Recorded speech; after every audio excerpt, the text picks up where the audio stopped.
GR IAS Academy.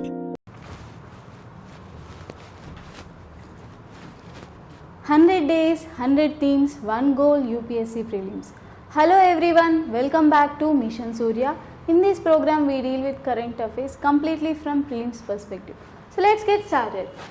Our first topic for today is biorock or mineral accretion technology. So what is biorock? What about this? On the sea floor, anode and cathode were placed and a small electric currents are passed. So why they are passed? Okay, for creation of artificial corals. So for the creation of artificial corals, we are using a low voltage electrical currents to grow the coral reefs.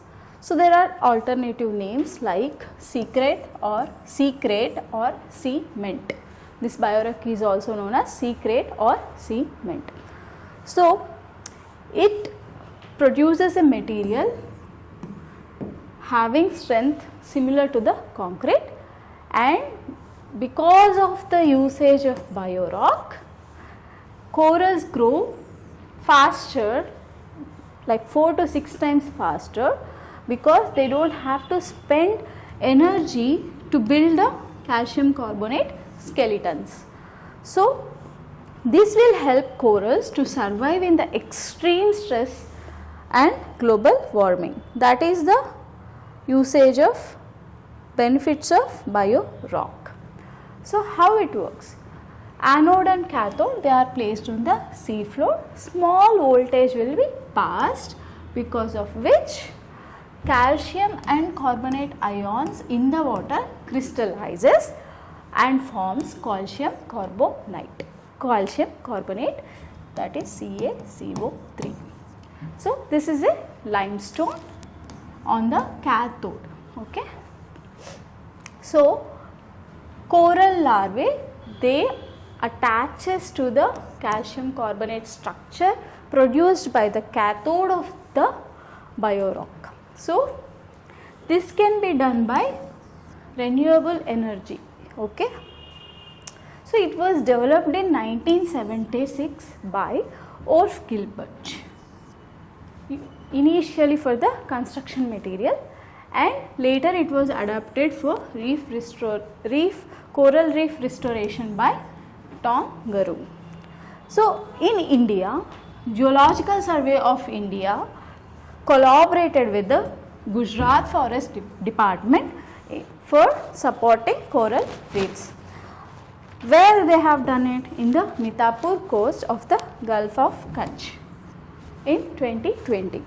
They used solar panels, that is renewable energy, and this is the first attempt to restore coral reefs using biorock technology.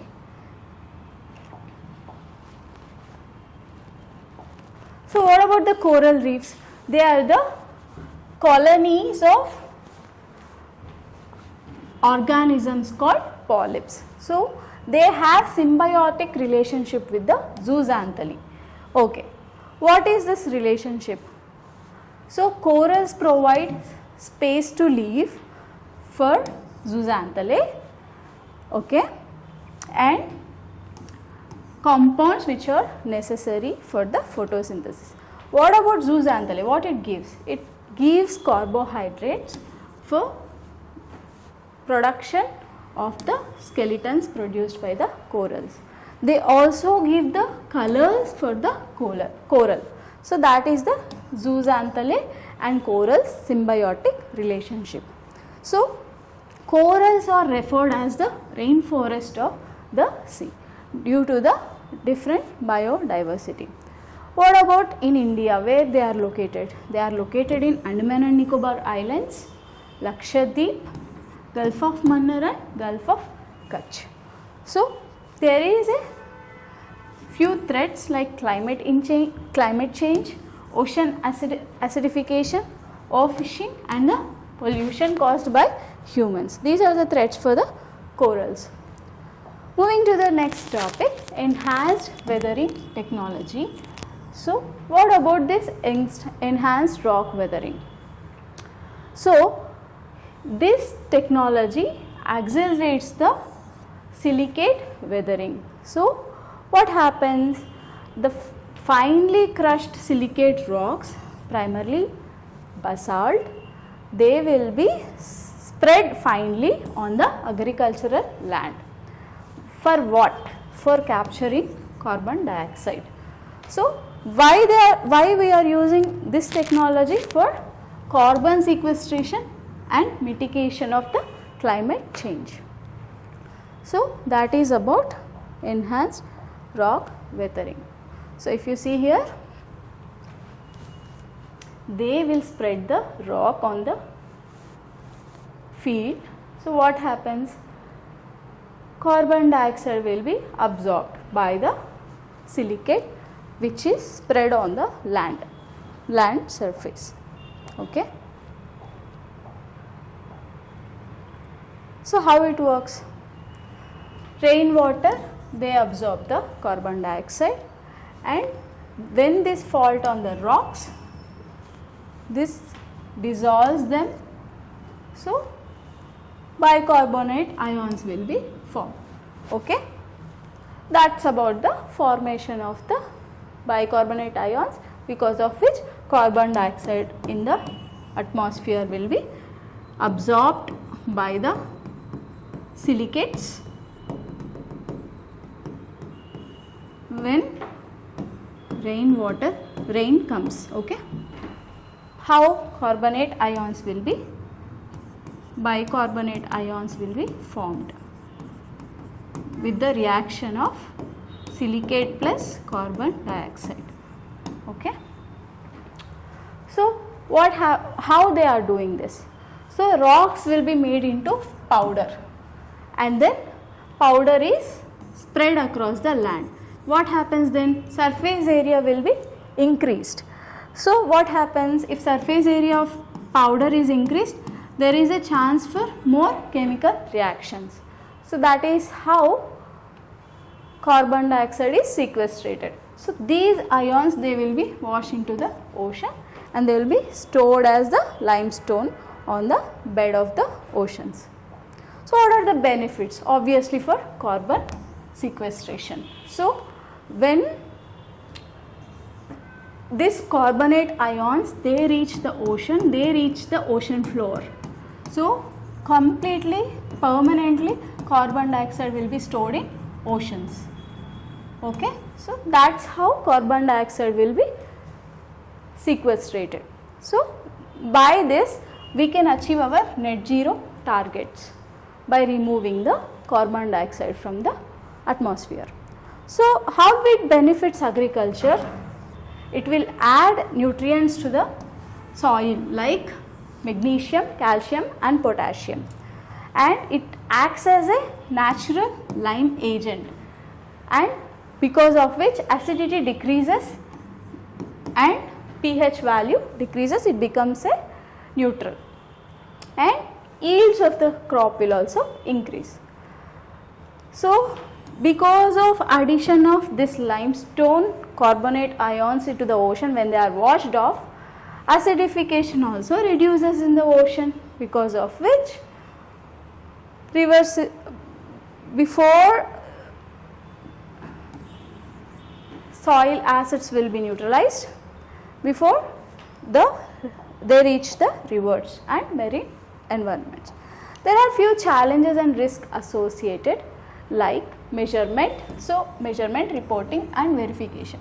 So we can't measure how much carbon have been sequestrated by the spreading of the silicate accurately. That is there, and there is a chance for contamination by heavy metals like nickel and chromium, and this process of grinding, mining of the rocks is very energy intensive process, and we are estimating capture rates more than, so there will be greenwashing. Actually they will be achieving only 20%, but they show it as 50%. Okay, this is called as greenwashing. The overestimating the capture rates and gaining the carbon credits. So actual emission cuts are avoided. Okay, so that is the risk. How about the global context and national context regarding this? So in India there is a startup called Marti Carbon. They have won around $50 million prize for carbon removal. So in global, Brazil became the first country to issue ERW carbon credits. Google has signed a deal for 2 lakh tons of ERW credits for showing the interest of the corporate. Internationally, they have implemented on soy and maize farms. Spreading the silicate on the land has been implemented on soy and maize farms in the US. So this is about the implementation of ERW in different countries. Moving to the next topic, precision farming. So what is precision? Usually what is precision? Exact, right? So at certain place, let's say at certain place, how much of water is necessary, at what place, what nutrients it require, how much it require. So these all are exactly given. How? Using precision farming. That is about precision farming. So what is its objective? Why we are doing this? In order to reduce the wastage and protecting the environment, and also to increase the returns on inputs. Okay. So that is about precision farming. So what technologies it uses to exactly apply how much requirements. So in order to apply exact requirements, it uses different technologies like GPS to find where what is needed, variable rate technology to identify how much inputs are required like water, fertilizer and pesticides, and it also uses remote sensing to assess the crop health and how much moisture is present, where pests are present.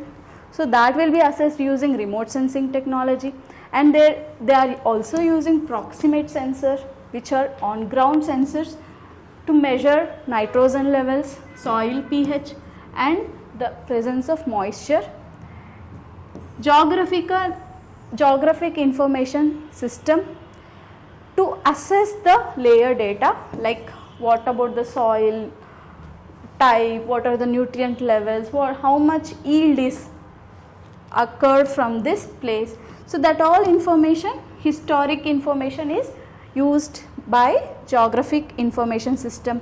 IoT is also used, IoT and AI, in order to get real time alerts and analytics for weather and pest outbreaks. So different technologies are used for precision farming. So what about the benefits by using this? Economically, we can achieve higher yields by getting more output with lesser inputs. It is cost efficient and expenditure will be reduced, chemical usage decreases for pesticides and all. So it is cost efficient, and it is by reducing the crop failures because of the early detection of pests and any other weather issues, income stability can be achieved. For what about the environment benefits? There will be conservation of resources.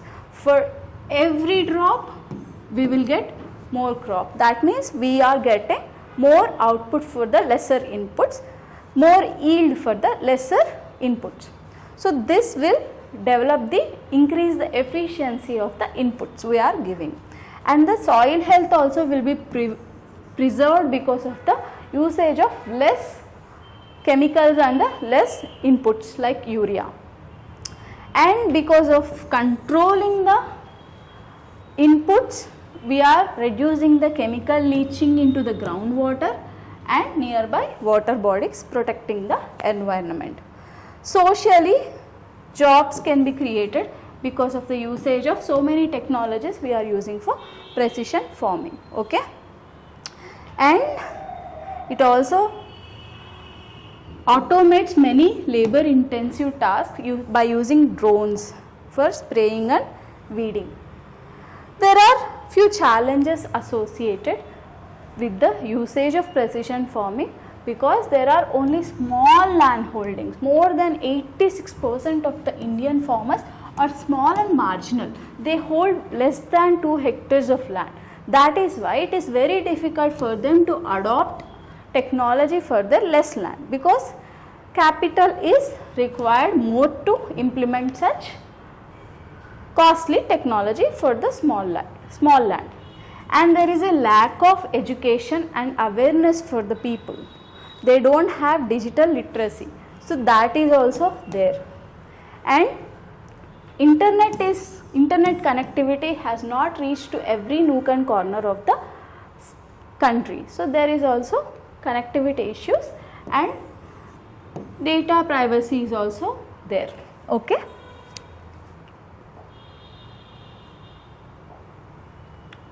What about the government? What did it do in order to support precision farming? It has introduced digital agriculture mission, which creates a AgriStack, a digital repository, and utilizes AI, remote sensing and GIS. So this mission is formed. There is also few other initiatives like PM Dhanadhanya Krishi Yojana, which was launched in 2025, Bharat Vistar, a multilingual tool, Submission on Agricultural Mechanization, National Pest Surveillance System. This uses AI and machine learning for detecting crop diseases. These are the initiatives of the government. So what we can achieve? We can use custom hiring centers, and we can use software as a service mechanism, because people don't have to buy this technology to implement on their lands. They can just rent it out and implement those technologies, so that can be used. And we can encourage for farmer producer organization to adopt these technologies, and there is a need for low cost innovation to focus on the mobile based soil kits tailored for the Indian conditions, and we can also give lab to land link through digital training at the panchayat level. So these are the possible future extensions. So for complete detailed notes, please visit our website. Links are given in the description box below. For complete UPSC preparation, subscribe to our YouTube channel and follow us on Instagram and Telegram channels. Links are given in the description box below. Thank you.